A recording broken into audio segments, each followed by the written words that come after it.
I am Dr. Paneerselvam.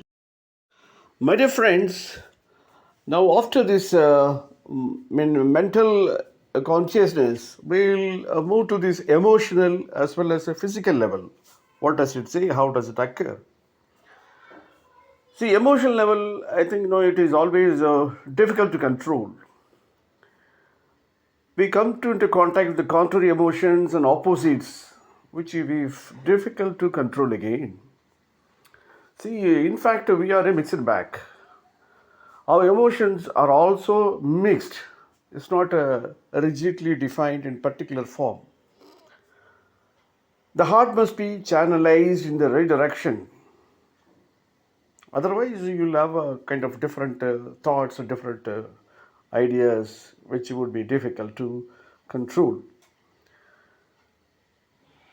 This is a devotion to your God, whoever your deity is.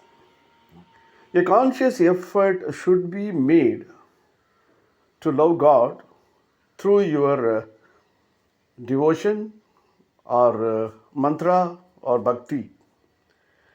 If you cannot control your emotions, you must offer them to God and seek help from whom? From God.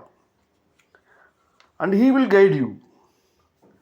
This practice, this will lead to purifications of your heart, and that will stabilize your emotional being. This is as far as your emotional consciousness is concerned. We'll move to the last one, that is physical level. That is our body. Body, in fact, is virtually a matter. Body has to be awakened, should not be slept, should not be dull, should not be sleeping. Otherwise, the spiritual life cannot become integral, because body is one of the basic pendulum to connect with your spiritual actions. It will have to be integrated. But in fact, is it an easy task? We do agree. It is not an easy task. Why? Because the body has a vibrations of matter, plant and animal gathered over millions of years. We saw our plant and we learnt many things from animal in construction building, in feeding, in so many things we learn from them. So the body has vibrations over this. The body is a very difficult instrument. Where, when to be awakened, it is not very easy, because it is very kept as very leisured as per our convenience and comforts. So it requires an effort to be made to prepare it. Then only it could be awakened. That body also must pray. You'll have to make the body to be connected, to make them understand the spirituality and awaken to go for pray. It sounds rather strange. Am I correct? Sometimes it looks to be a little strange. Since the body cannot think, then how can it pray? Body cannot know, body has not learned. Body has been brought up with seeds, plants, trees, and animals. So the body doesn't know how to perform a prayer. If our physical actions and are consecrated to God, then body also begins to pray. So what is missing? What is to be done? The connectivity between your body as well as to the God. Then the body will be awakened to start praying. We must remember, we do remember that the body, like the mind and the heart, is an instrument of the soul. So we must remember that body has a role to play where in this our spiritual life.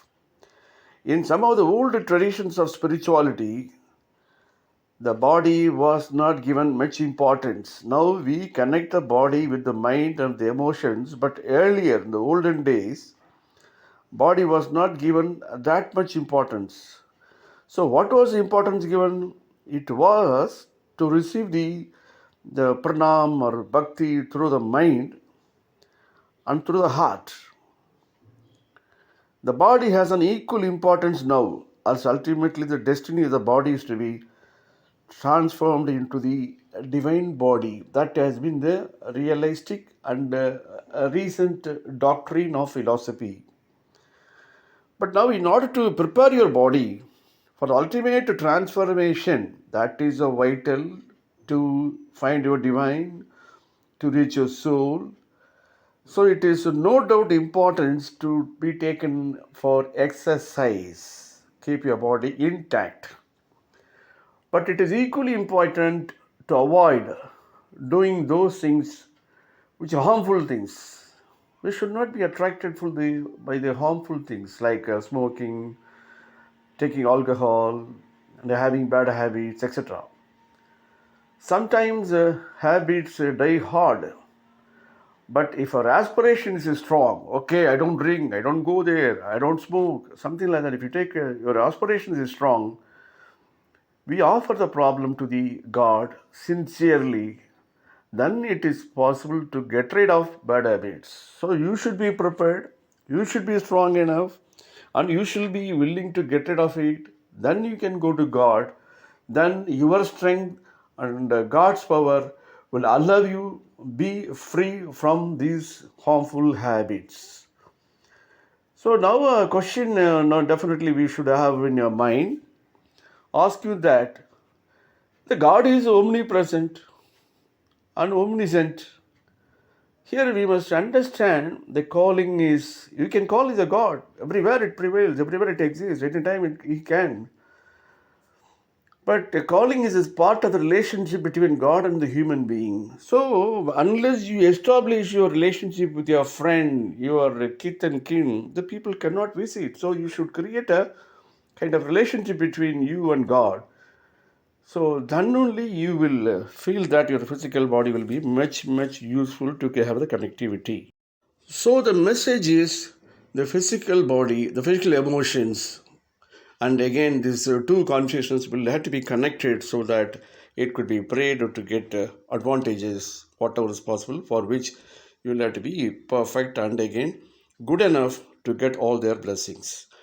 So this is the things which we have wanted to emphasize, that what are the different consciousness which build upon. Thanks for listening. Thank you very much.